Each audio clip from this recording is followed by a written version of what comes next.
So far we've looked at how international trade has been implicated by politics and extreme foreign policy strategies, and the risks associated with those. But there's more to what's impacting international trade than that.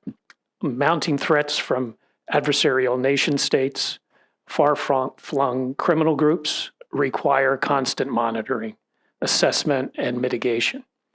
Dr. Shashi Jayakumar has spent a career immersed in international security. He is founder and executive director of SJK Geostrategic Advisory, a security and political risk consultancy. For more than a decade before that, he served in the administrative service of Singapore's government, much of that time in the Ministry of Defense. His work in government and now in the private sector has ranged from geopolitics and extremism to disinformation and polarization. Earlier this year, I wanted to give him a shout out. The government of Singapore appointed Dr. Jayakumar as the non-resident ambassador to the Republic of Cuba. So at the end of this, you can all hit him up for cigars and rum or whatever you want. He promised to follow through. You have to take a number, yeah. Well, please join me in welcoming Dr. Jayakumar. Thanks very much for that generous introduction, Kevin. I tend to mumble, you know. My wife tends to scold me about this all the time. So if you don't get the volume, you don't get what I'm saying, please just raise your hand and give me a shout. We'll throw something at you. Sure. So long as it's not fruit, yeah? I've done a few things in my life. So just 30 seconds by way of background. I was a budding historian. I only wanted to be an academic, studying for my PhD in the UK in history. Wanted to be one of those tweed-jacketed, pipe-smoking dons, right? And that almost happened, except I now realize it didn't make sense at the time, but it sort of does now. I saw the second tower, I think, on TV fall down on 9/11. And very soon after that, I can't remember, it might have been the next month or perhaps the next fortnight, I cold called the Singapore Ministry of Defense, which gave me my first job. Obviously, as someone just finishing a PhD in a very esoteric discipline, medieval history, I'm probably the only Singaporean trained medieval Anglo-Saxon historian, which is my specialty. I had to do some fast talking to get into the government service, but I did, and I'm grateful. That was a very, very interesting time to be in the Ministry of Defense. The 9/11 attacks was one thing, but I'm not sure how many of you know or remember. Are there Singaporeans in the room? Okay. So let's make this a bit interactive. What happens in the same year? What gets discovered in Singapore in the same year as 9/11, soon after 9/11?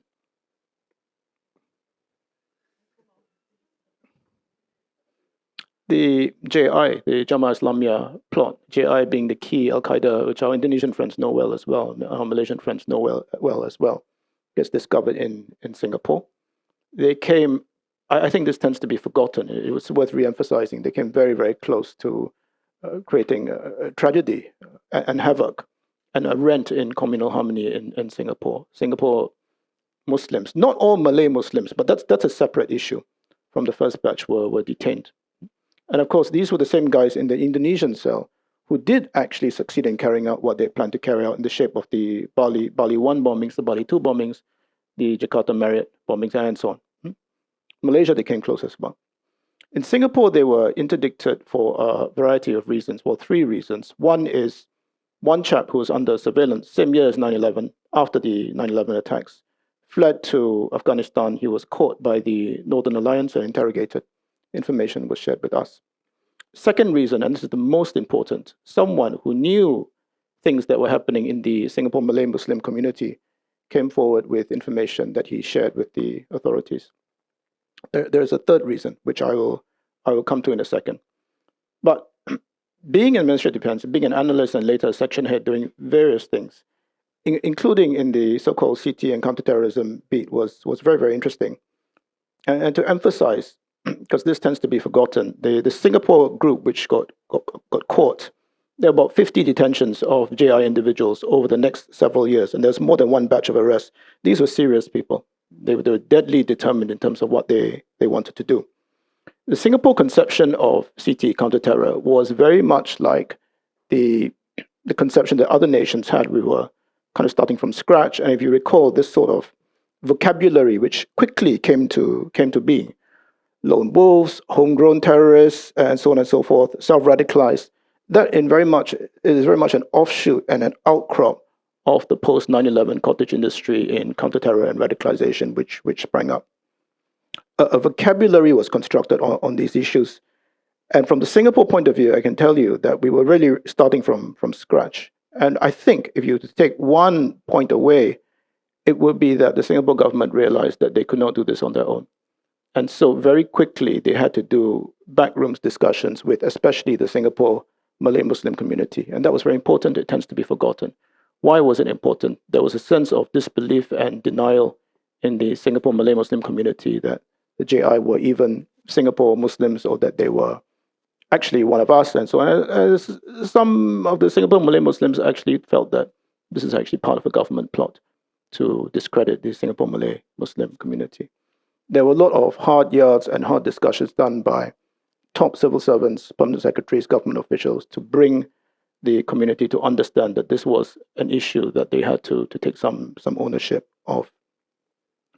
And this was important because I wouldn't say antidote, and there's no silver bullet to radicalization, but the religious rehabilitation group, which laid the groundwork and the seeds for the de-radicalization story in Singapore, which has been very successful, which I will come to, what actually was seen, and indeed had to be seen, as not a government effort, but a ground-up effort that the community, led by, well, one has passed away, inspirational Malay Muslim clerics, led, and that institution has gone from strength to strength.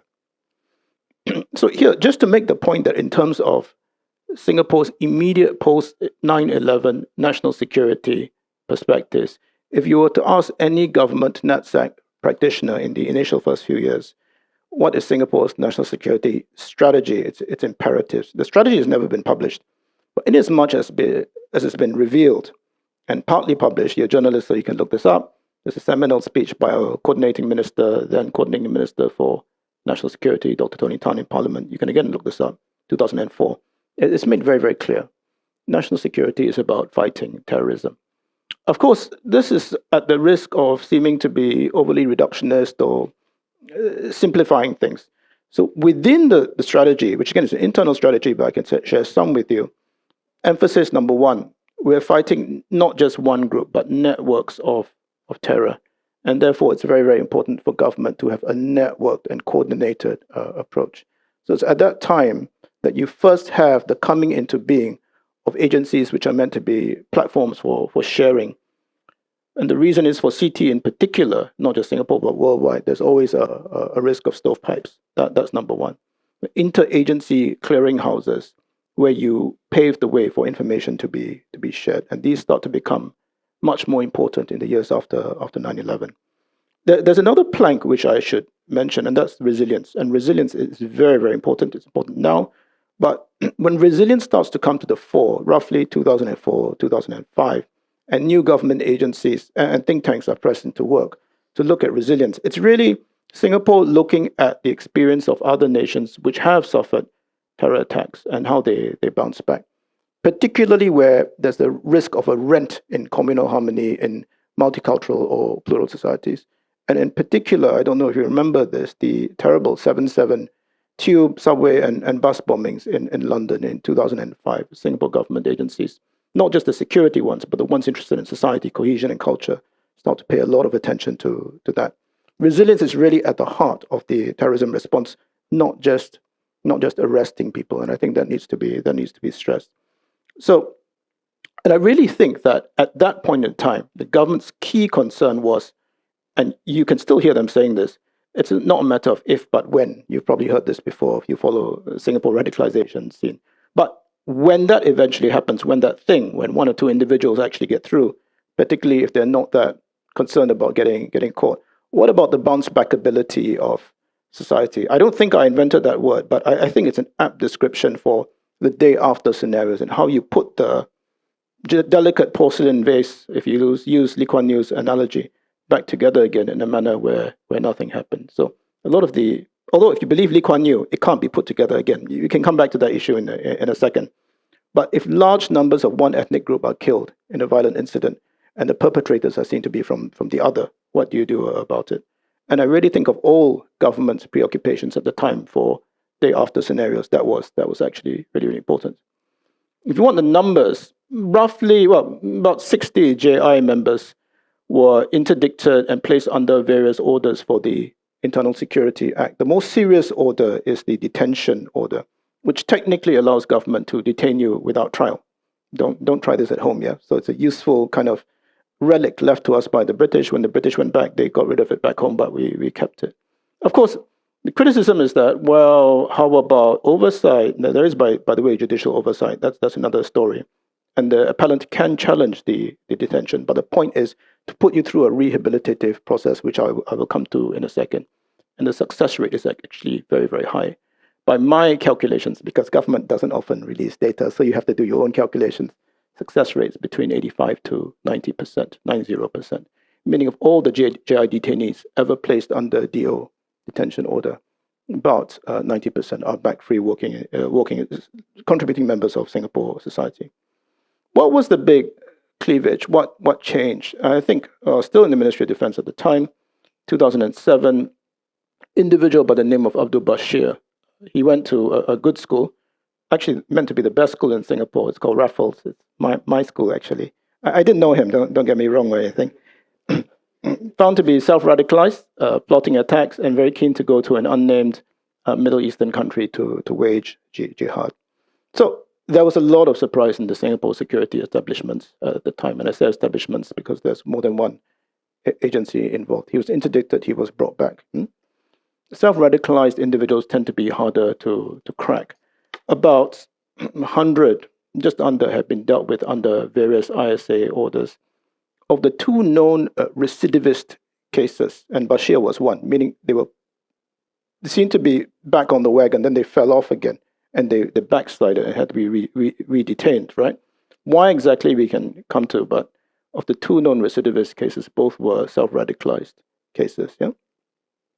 What we find after 2007, almost exclusively, is that you start to get self-radicalized individuals, and JI, I hesitate to say it's no longer a threat, but it's mainly lone wolves, individuals. It's a trickle, it's very, very small numbers. A slight pickup around the time there's Tahrir Square, civil war in Syria, because it's simplifying, it seemed to be a war fomented by the Shia against the Sunni, Assad Syria, and so on. And then an uptick, roughly 2013, 2014, when ISIS starts to become an issue. For those of you who may or may not be familiar, about 1,500 Southeast Asians went up to join ISIS. If you just want to narrow down on the men who are the fighters, it's roughly 700 to 800. The vast majority were Indonesian, maybe 100 or so Malaysian, maybe a bit more than that. Small number of Singaporeans, all of whom are thought to be dead. The issue with the individuals who were trying to join ISIS, the Singaporean cases, is that even when they failed, no worries, they had a plan B, which was put out widely by ISIS leaders, including someone called Al-Adnani, who was the ISIS de facto number 2 for a while. No problem, use your kitchen tools, implements, whatever you have, and go and kill individuals in your home country, which is what some of the key and earliest ISIS or pro-ISIS linked plots in Singapore were actually about. And the worrying thing is, unlike the generation of JI detainees, the ages start to get younger and younger. You're talking like 15, 16. And for the first time, women start to be involved. Women start to be implicated. And I would also add that for the first time, there seems to be the needle moving in terms of the time taken to radicalize. I'm talking about online self-radicalize, because the online space has been directly implicated in every single Singaporean post-2007 whom I've studied. For the JI chaps, it was charismatic face-to-face networks of persuasion, meaning this mosque is just boring, let me show you the real religion, and you feel part of a selected group, and you feel very important. That's the JI. pro-ISIS types is different. So the Internal Security Department, the ISD is basically the Interior Ministry, and the RRG clearly have to involve, as they have done, to deal with this. So given that, and this tracks what's happening in the West for the pro-ISIS cases, given that there's a lot more interest in eschatology, deep-seated conspiracism, the idea of end times, yeah? Given that there's a lot more of that, and given that the understanding of religion for a lot more of the younger pro-ISIS types now, including in Singapore, is actually shallower than the JI types, there are actually issues. If the JI chap in the middle of a rehab process is confronted by a well-known Muslim cleric who starts, and okay, respected figure, maybe we can talk. The ISIS guys are not like that. And again, in the West, it's like that as well. You're like, I'm a fighter. I want to talk to fighters, right? You are a cleric, my side also as clerics, you go and talk to the counterpart on my side. And there's quite a bit of that, yeah? So what seems to have, I would say improved, it's certainly a good thing, is that while the religious aspect of rehab has been kept, there is a lot more emphasis placed on shaping behavior when it comes to the psychological vectors for radicalization, if you like. Because for a lot of these younger chaps, religion might be the initial first few lines of code, but below that, you've got issues with coping, the kin group, friends, or indeed the normal, I wouldn't say normal, but the processes that happen when an adolescent goes through a tough period. And again, this tracks what you see in certain parts of the West and what you see in Europe. And social workers know a lot about this. Indeed, in the cottage industry for radicalization, some of the most important things I've heard are not from so-called counter-terror experts, but actually from social workers and youth mentors. I raised the last point on mentors because if you track what government has been saying and what ISD has been saying, for the most recent self-radicalized cases, clear emphasis on mentoring, and that's not religious. That's, can I help you? Let me make some minor interventions. They might be like helping you with your homework or whatever, or talk to you, that might bump you off what down the line might have been an even more serious radicalized trajectory. Again, the relevant authorities, which would be the RRG and the ISD, have clearly learned from the experiences of others.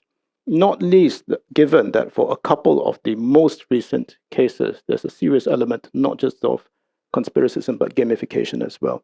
They draw succor and sustenance from the fact that they are in this online world. In a couple of cases, it's been Roblox, and they shape their own pro-ISIS memes and imagery, including killing the kuffar and so on. Sometimes they have been noticed and warned by the ISD, and sometimes they continue because they continue to consume ISIS propaganda and engage in ISIS pro-ISIS radicalization material. Therefore, later on, they have to be detained again.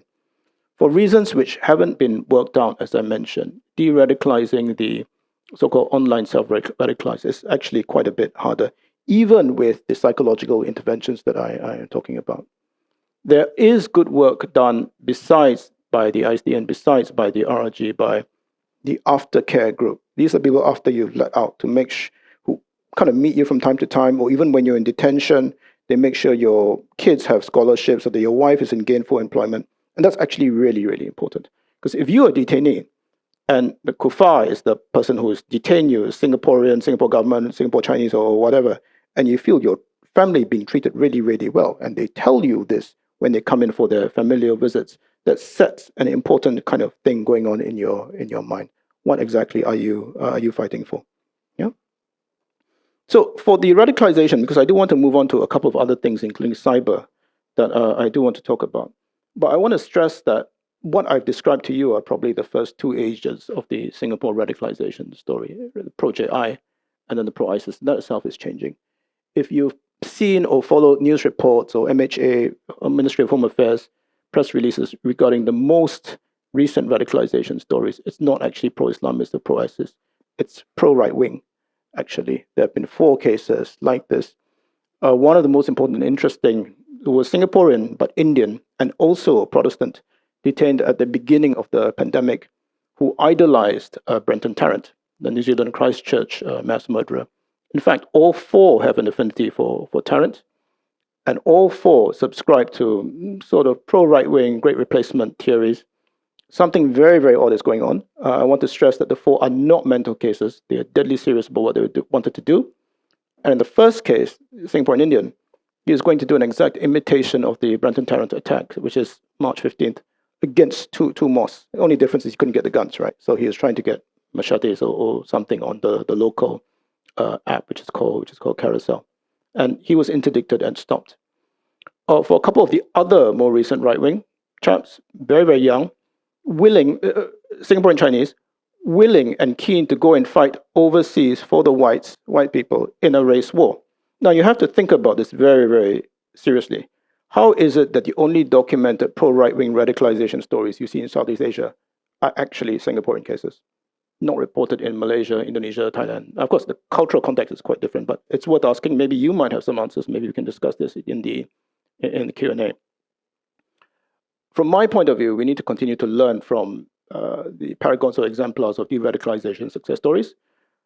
It may well be, and we can argue this point out, the answer may not be de-radicalization, but actually a disassociation or bumping you off from a trajectory, because, as you know, in certain countries, this is a bit controversial, but I can say it here, radicals actually built society.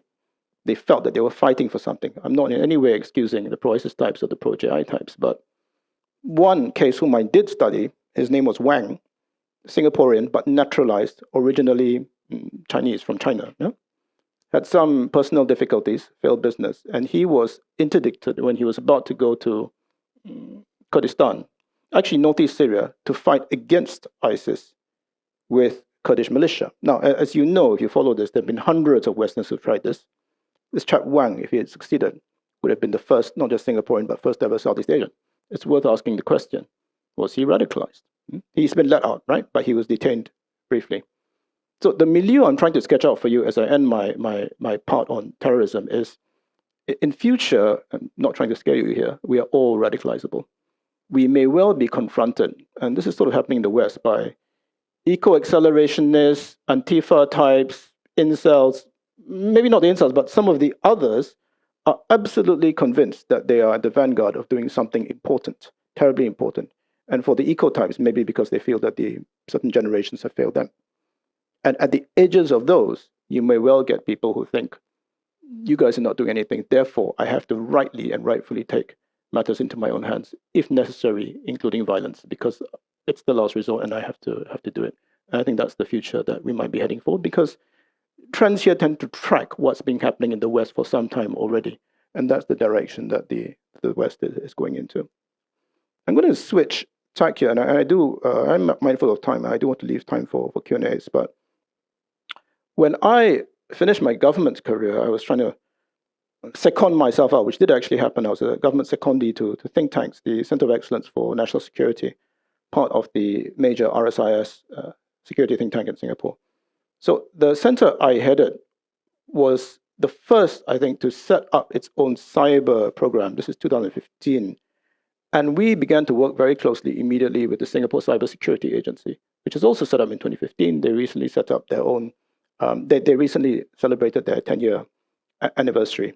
It shows you how things have passed, how quickly times have changed and thinking has changed, that I can share with you, 10 years ago, it was almost impossible to get funding for a cyber program in any think tank.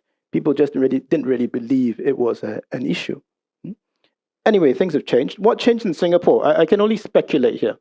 To me, it cannot be an accident that the setting up of the Singapore CSA 2015 followed immediately on 2014 a major hack of the Singapore Ministry of Foreign Affairs, which I can talk about because it got reported, probably a state-sponsored attack. The state has never been identified.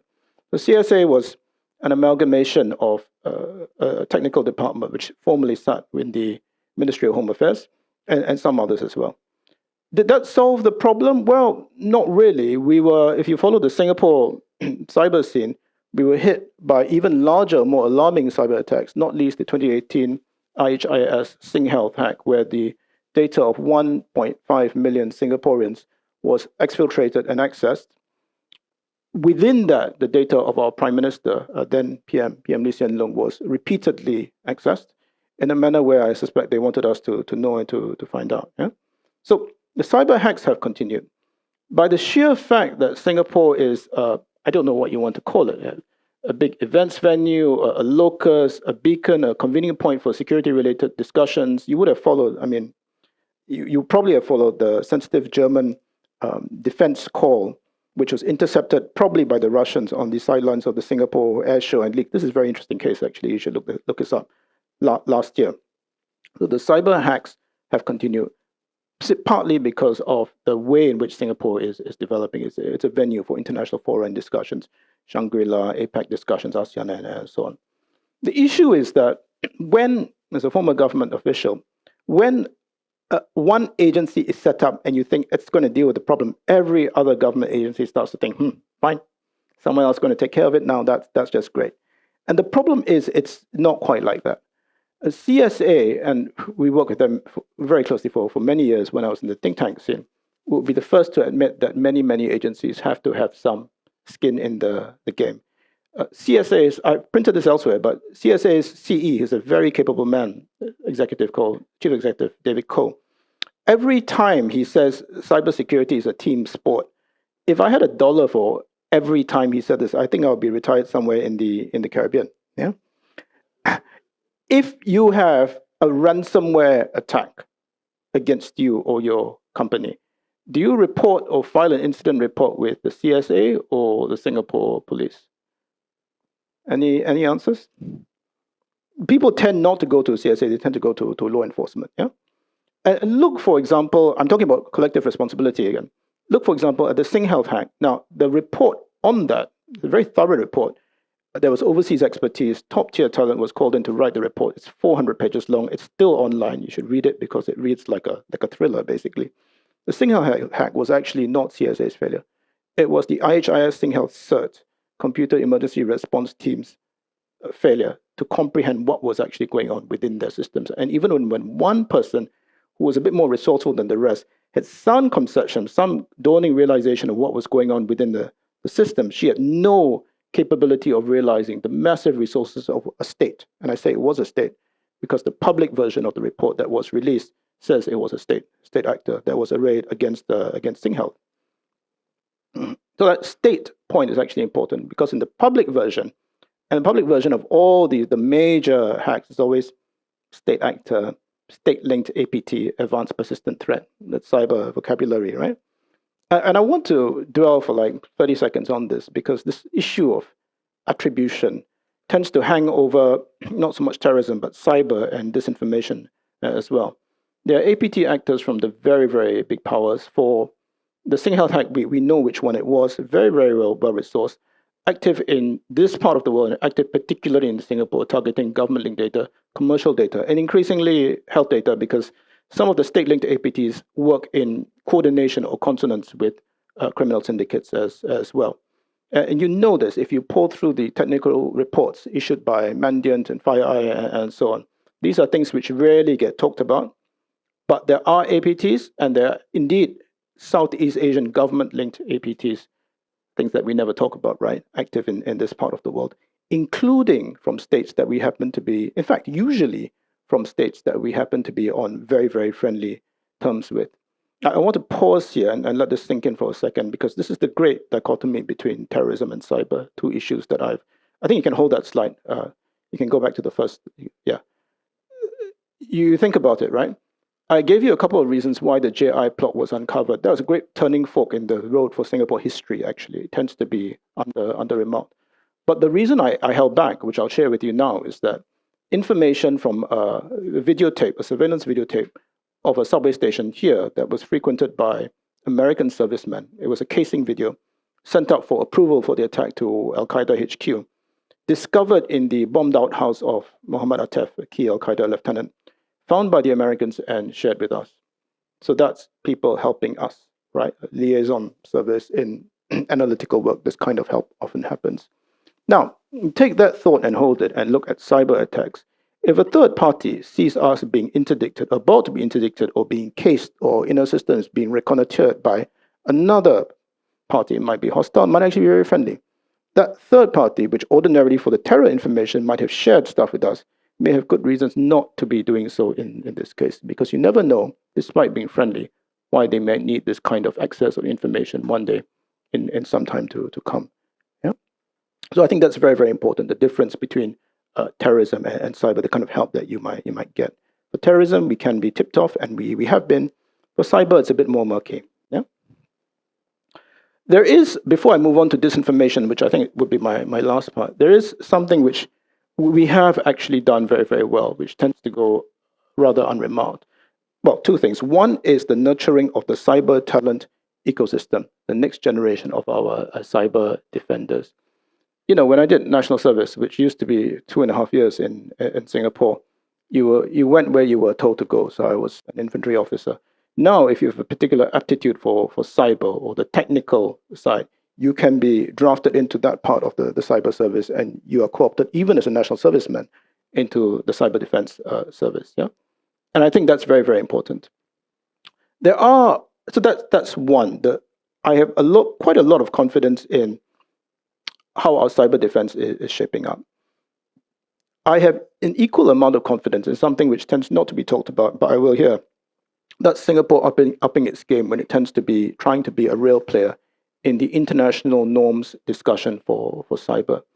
There are various international red lines, rules of the road, what you can do, what you can't do in terms of cyber in peacetime, in terms of cyber in conflict.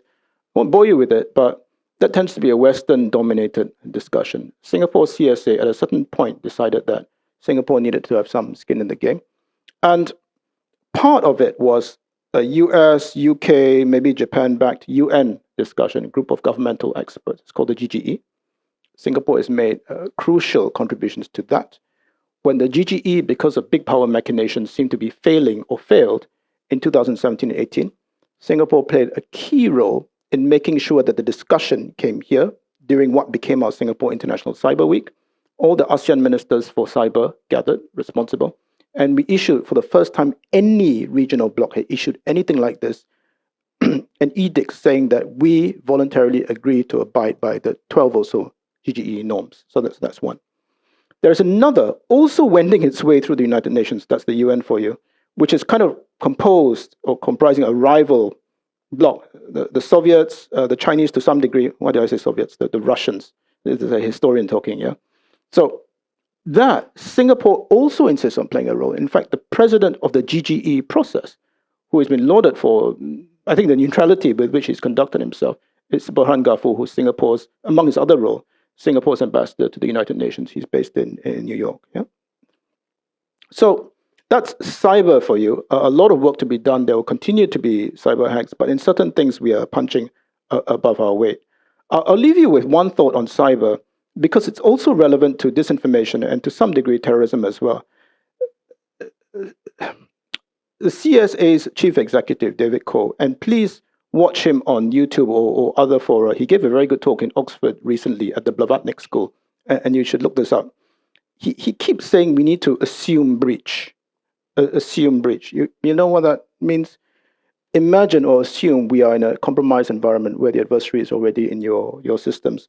So in this gray zone, the principle encourages you and CSOs and CTOs and so on to be vigilant and to be able to ensure continuity of business process or the normal process of everyday living for government in what you assume to be an everyday compromised environment without necessarily descending into paranoia. And I think that's very, very important. Here, I will come to this maybe in the Q&A. Actually, not just normal conditions. You know, the think tanks have their own vocabulary, and we invented one term, the super normal conditions that you have in Singapore. Nothing ever happens to you in Singapore. They actually work against us. The CSA surveys, and you can look this up, this is public information, shows that when Singaporeans at the individual level are actually asked to, hey, can you spot this phishing attack, this ransomware attack, this watering hole attack? They consistently report above how they actually perform when they are tested and push comes to shove. And I think this is on account of the supernormal conditions. Now, for disinfo, this has become a much maligned and somewhat hackneyed term. The beginnings of the Singapore story, in my view, were actually with the Trump 2016, the Trump first presidency, because very quickly after he becomes president, there are all these whispers and innuendo about Cambridge Analytica and the Russians and so on. You remember, that seems an eon ago now.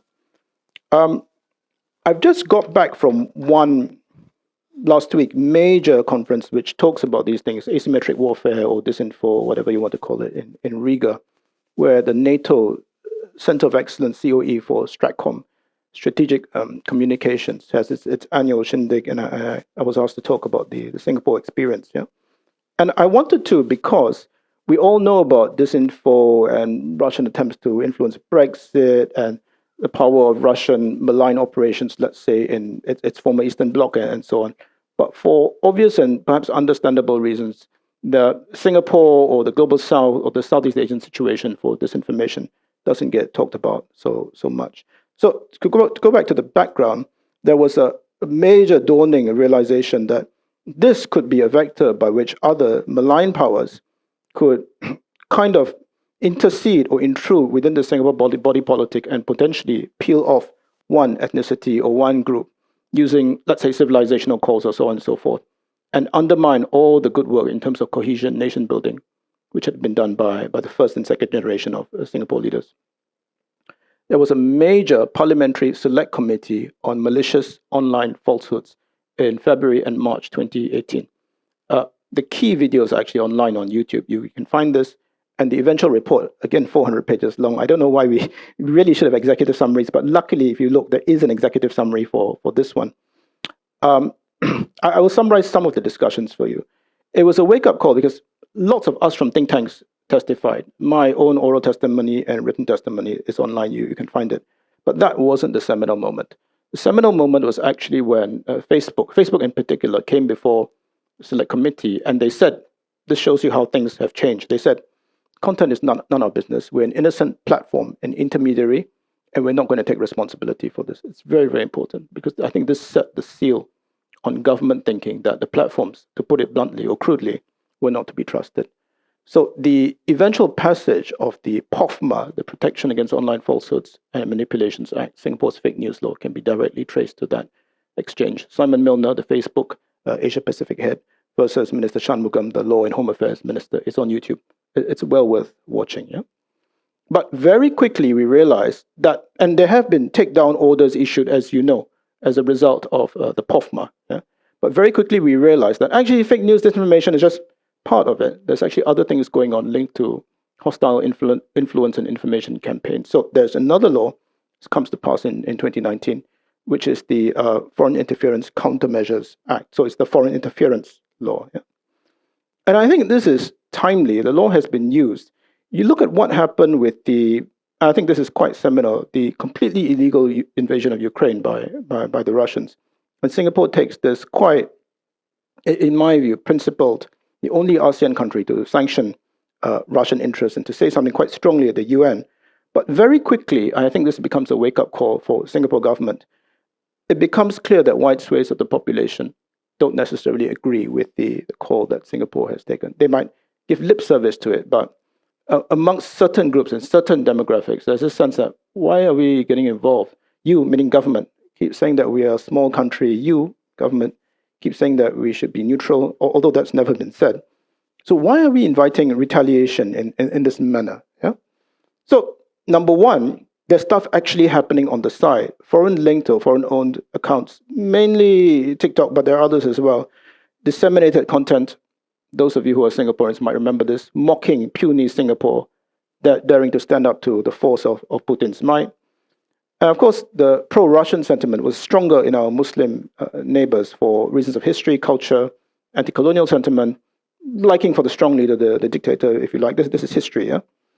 But the influence campaigns, if you like, although small in Singapore, seeded down.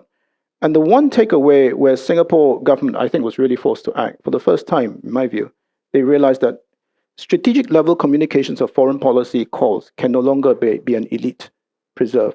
You need to explain in a down-to-earth, ground-up manner to the people in a readily explicable way what's going on and why certain calls have to be made. I'm happy to go later into how foreign policy communication has become clear.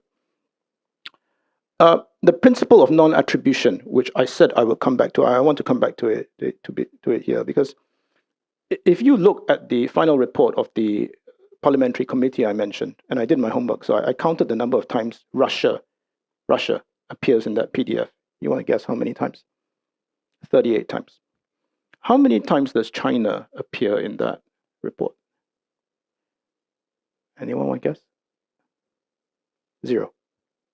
So if you were the Russian ambassador here, whom I don't know, by the way, there have been a few ambassadors since, you'll be actually very offended by what you see in the PDF. Like, Singapore is saying that we are the main vector for disinfo operations in this part of the world. That's not the case. So I think the think tanks, and I have my views, and government have their own views. Who is going to bail the cat? But you have the fact that 75% of Singaporeans are actually Singaporean Chinese. If you know anything about Singapore, you know that they're actually very, very different from China Chinese. But if you know things about Singapore, there are certain segments within which cleave to the civilizational call of China. I actually have more, but actually, in the interest of saving time, because I see Kevin hovering, and I suspect I might be able to get some of my last points in the Q&A anyway.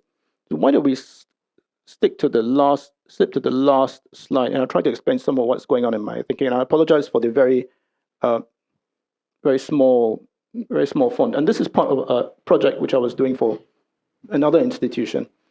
And the thing started when I was trying to prove or disprove the contention and sometimes the criticism that Singapore government, whenever you have a problem, you always make a law for it, right?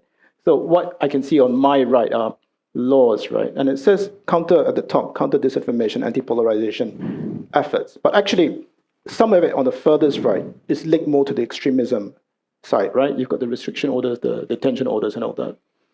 You've got some institutions. This is more towards your left, which actually we didn't create, left to us by the British, the IRO, the Interreligious Organization, right? And you've got some of the more recent laws right down the middle, which are not just for disinformation and hostile influence campaigns. I'll send you the slides if you like, no issue. Influence campaigns, but they're actually more broadly on online harms.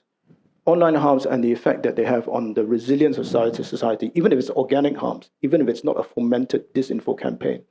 But government agencies are paying a lot of attention to that now. The reason why I wanted to put this together is actually to give more emphasis and weight to the social cohesion. I think this is the point which I will end on. I've been part of numerous forums, particularly since the outbreak of the Gaza hostilities, where office holders, some of the newer ones, I think they're trying to test them out, come face to face with a wide spread of young Singaporeans, eager, enthusiastic, aspirational, talking in an unforced and unartificial fashion, a contentious way they get quite heated about these issues, and it's important to ventilate. And quite often, last few years, it's NGOs which take the lead in organizing these. I have no doubt that they're giving some help or facilitation by government. But my point is, if you're Singaporean, you might know what I mean. Talking about subjects which have risk, which are potentially contentious, which could lead to misunderstandings. If you're Singaporean, you might recognize this term, OB, out of bounds markers. 20, 25 years ago, no one talked like this. It was the elite preserver of a government. My general impression is that government realizes that not everything can be solved with the law. You need this platform, partly not just to ventilate grievances, but to rebuild the town square for civic and civil discourse. Because mark my words, it's happening in Singapore, the evisceration and the hollowing out of the middle ground. It didn't start here. It's arguably more advanced in parts of the West, but it is happening here along all kinds of cleavages. Race, identity, privilege, LGBTQ. And that's not even the main one, class envy, and so on and so forth. And of course, any vector, any malign or friendly influence which wants to test out or use Singapore as a test bed or a sandbox for its own influence methods might find Singapore quite an interesting test tube. So I think Singapore government has to go further in that direction. Work done by not just education in schools, but NGOs in particular, young people, aspirational, who want to make a difference. Well, as a former government official, I would say, like, for the government official, sometimes the hardest thing to do for the policymaker is to do nothing and to let go. So I think I'm going to end there and happy to take questions in the time I've left.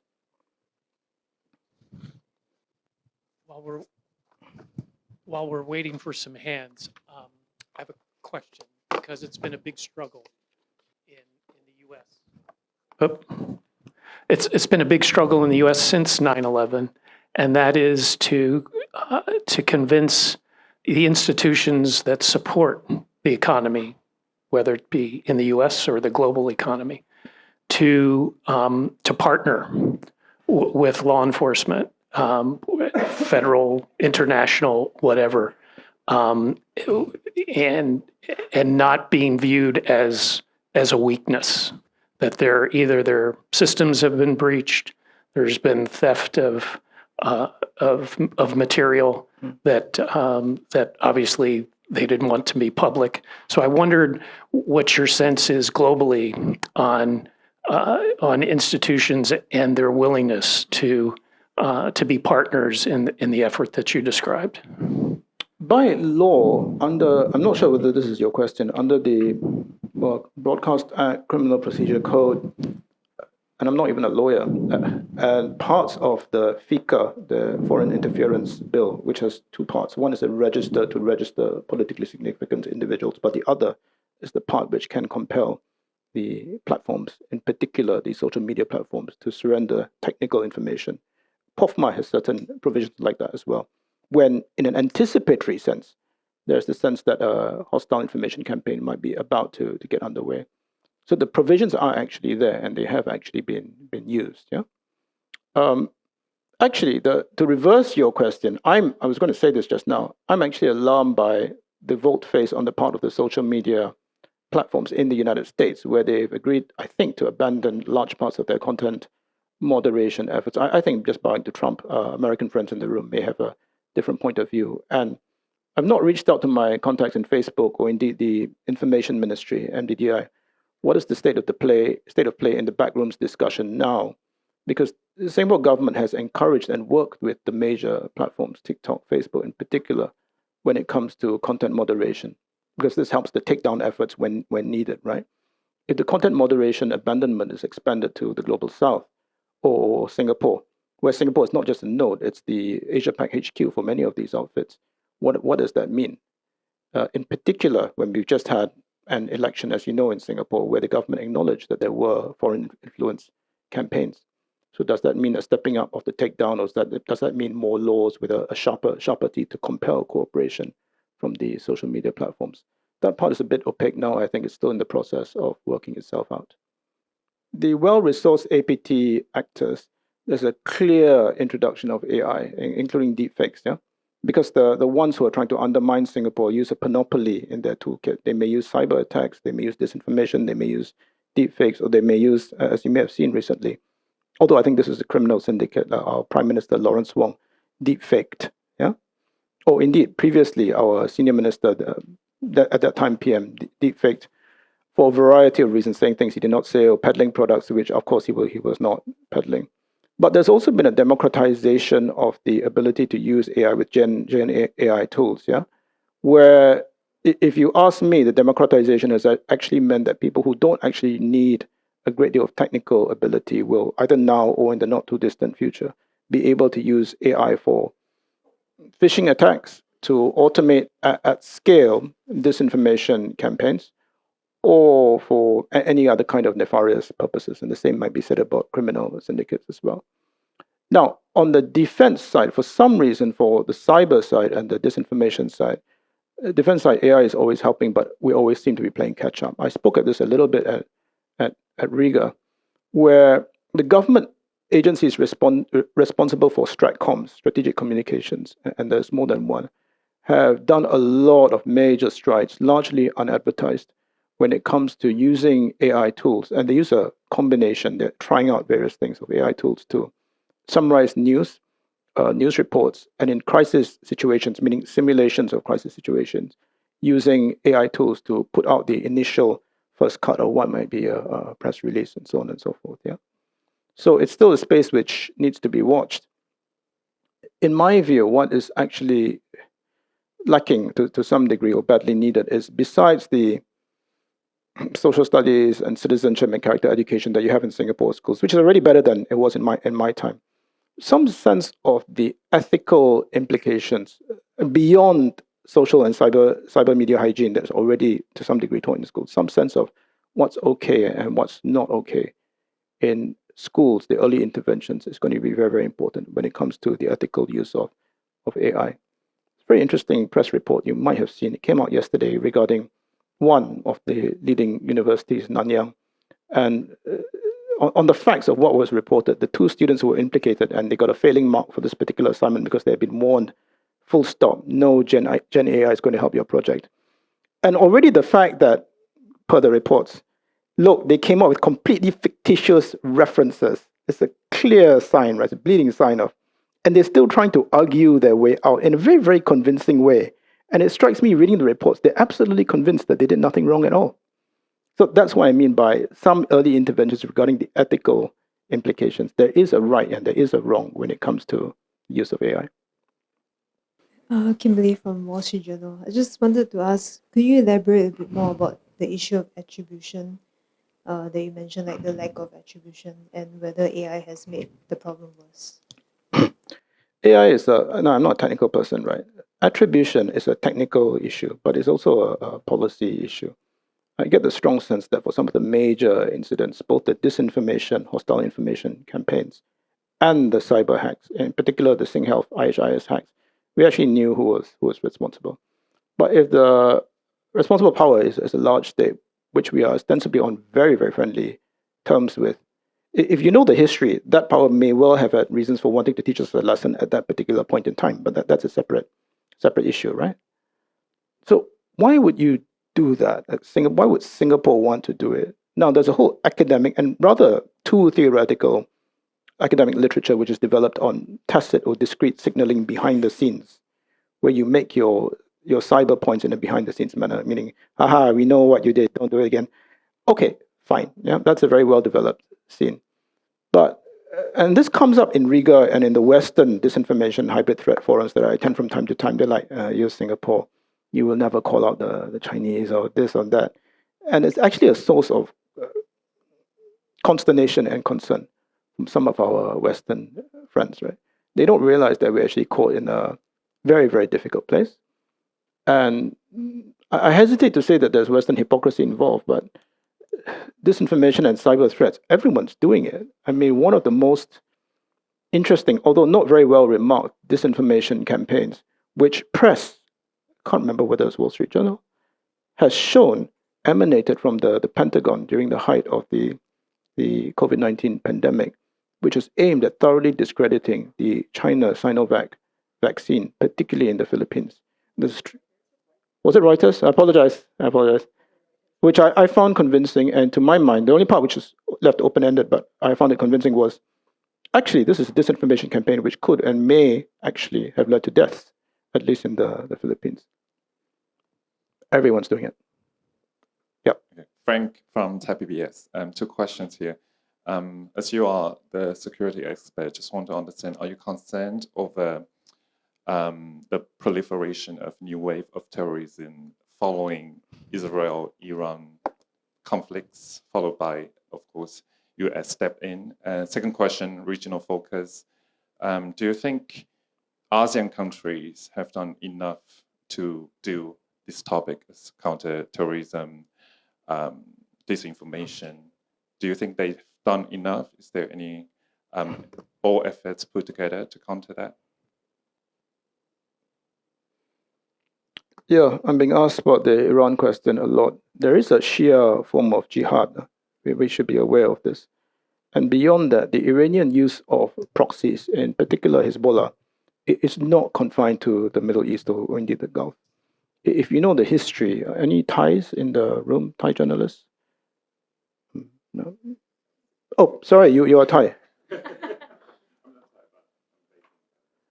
Hezbollah in Thailand have a history, yeah, and you can look this up. It's been a base for some time. There have been operatives and activities there, and in fact in Singapore as well in the 1990s. Again, well, this is public information. You can look this up.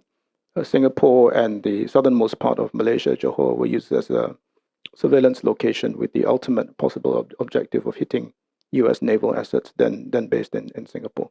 These were demonstrably either Hezbollah or IRGC-linked operatives, right? And surely, government has said nothing so far, but it's still very early days, following the most recent escalation.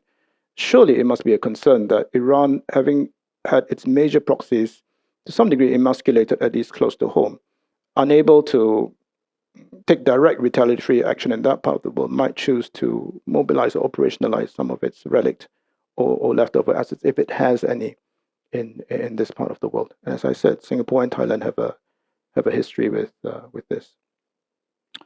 On ASEAN, there are all the ASEAN counterterrorism fora, and there are various in my previous role, which I had as Singapore's human rights representative to the ASEAN body on human rights, there is such a body. It's called the AISHA. A lot of it was on the terrorism bits, but also on the cohesion, the upstream, what we need to do first to make sure we never get to that point, right? I think it's important that this course and symposia have to continue. But if you were talking about the hard yards of what actually gets done to stop a terrorist attack, quite often it's kinetic, and quite often it's operational sharing at the bilateral mechanism between two nations and the operational agencies between these nations. And I think we have to accept that. Yeah. Have we done? Sorry. Go ahead. I'm Nilanthi Langama from Sri Lanka Guardian, and you know about Sri Lanka, we fortified in around 30 years. That was internal civil war, and then 2019 there was the threat landscape rapidly changed with the attack by series of suicide bombers infiltrated by the IS. My question is a bit, you were talking about conspiracy theories and all, and Sri Lankan stories was just occupied with this even till today. When it comes to this Easter attack and all, and I was deeply involved in this, getting more information about this, what exactly has happened during this Sunday. And I interviewed a couple of victims, and I just visited many families who were involved in this terrorism and radicalizations and all, and talked to government officials and all. How did Singapore navigated those other conspiracy theories to convince the people and that we are talking something sense and this is the threat and it has nothing to do with the politics and all? And second question is about the de-radicalization process and how do you implemented the necessary laws? Because immediately after Easter attack, we tried to draft a law for de-radicalization, but then NGOs and civil societies, including the Catholic Church, which was main victims of the attack, went to the Supreme Court based on the fundamental petition, and argue for it is violating the fundamental rights of people. And we are still in the process, and we can't just move forward with the necessary laws and all. So how did Singapore stories change from this scenario? I wonder. The conspiracism I would put in two buckets. Immediately after 9/11 and the first wave of the JI arrest, the discourse and dialogue with the Malay Muslim community to convince them to take part in the effort for the DRAD program. It's important that the RRG, the Religious Rehab Group, be seen to be a community-led effort. And the success has been shown by the fact that younger mentors and counselors are coming through who are much more tech-savvy from the Malay Muslim community, not foisted by government. Yeah, that's very important. So it was not a conspiracy by government to discredit the Malay Muslim community, meaning the so-called arrest. So that's one part of the there's a different part of the conspiracism, which I'm not sure whether addresses your question better. That's the most recent arrests, not just self-radicalized from 2014 onwards, but the most recent ones, the younger ones. Actually, religion is sort of there, as I mentioned, but they believe in all kinds of crazy, the Black Flag Army, eschatology, end times, the end of days. And that seems to be an interesting subplot, which I think needs to be further worked out. All that is got from online. And here, because you've studied the Colombo Easter Sunday bombings quite closely, I think there are numerous conspiracies there, right? One is that the Indians knew about it and that the information was not taken on board. The other, correct me if I'm wrong, is that the radicalization story for many of those involved actually stems from one particular ustaz or ulama, religious cleric. I did not have time to talk about this when I was talking just now, but if you look at the case histories of the Singapore detained, the jihad ideologues, Anwar al-Awlaki, you know his name, is very prominent. It features in about 10 to 20% of the radicalization stories. But actually, if you ask and you look at the press reports, people who are not necessarily terrorists or jihadi ideologues, but who are just intolerant, Ismail Menk, Zakir Naik, if you're a Southeast Asian, you know these names. One of them is from India, but actually a PR in Malaysia. I think he's still there. Yeah, who preach not the jihad, but intolerant. You cannot wish you're Muslim. You cannot wish Merry Christmas to your Christian friends, or that kind of stuff. Or you're Muslim. You cannot live in a Western secularized society. It's incompatible. That strain, which is tinged with conspiracism, is very, very strong. And to convince, I think, Malay Muslims here in particular, that there is a place and role for you, co-equal role in Singapore society, which is meritocratic, is, I think, very, very important. Yeah, I think your question about this, how does Singapore implement the laws? I think we didn't use the laws because there must have been a call. I was not privy to it. After the JI arrest, you could have put these guys on trial. And the outcome would have been, I think, terrible. And the body politic in terms of racial relations would, I think, not have survived. Yeah. So the decision was to taken to put them away, but not to throw away the key, to try a rehab process away from the glare of researchers like me, because no one gets to interview them. I should make this clear. And away from the glare of the media as well. And a few years later, by my calculations, on average, 4 or 5 years later, they let out. Why? They don't have radical thoughts in their mind anymore. But that's an intensive process, which I must stress, is not just a religious set of interventions, it's psychological interventions as well. Oh, Yep. Hi, I'm Ara from AFP's fact-checking team in Manila. So my question is on an issue you actually mentioned earlier about tech platforms pulling out like funding for content moderation efforts, including its third-party fact-checking program.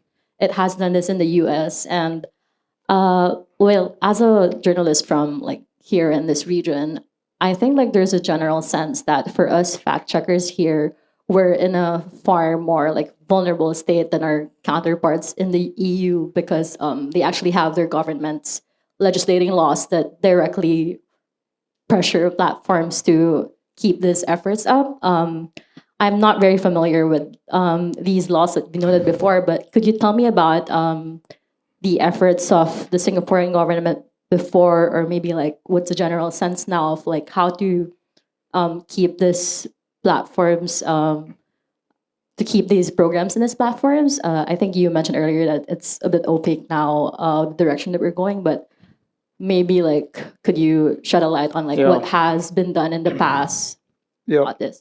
Well, opaque in the sense that the avalanche which is about to hit us, if Zuckerberg fully caves into the Trump invective and directives, right?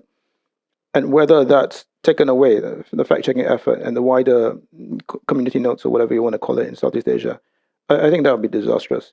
I don't know what the Singapore government's point of view on this would be. That said, there have been certain moves made independent of the platform's efforts, yeah? And one is various campaigns run not necessarily by the security agencies. In fact, they're not part of this picture, by the Information Ministry, which is now called MDDI, the National Library Board. I used to be part of the board, yeah.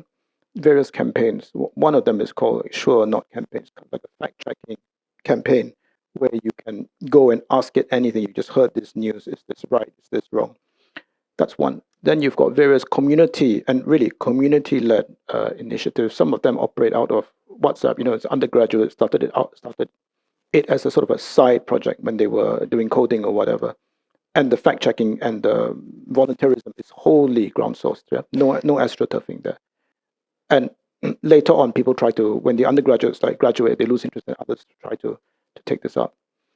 There is a third, which I hesitate to say is primarily fact-checking, but I did want to mention it. It's like coming together in small groups, sometimes run by young, aspirational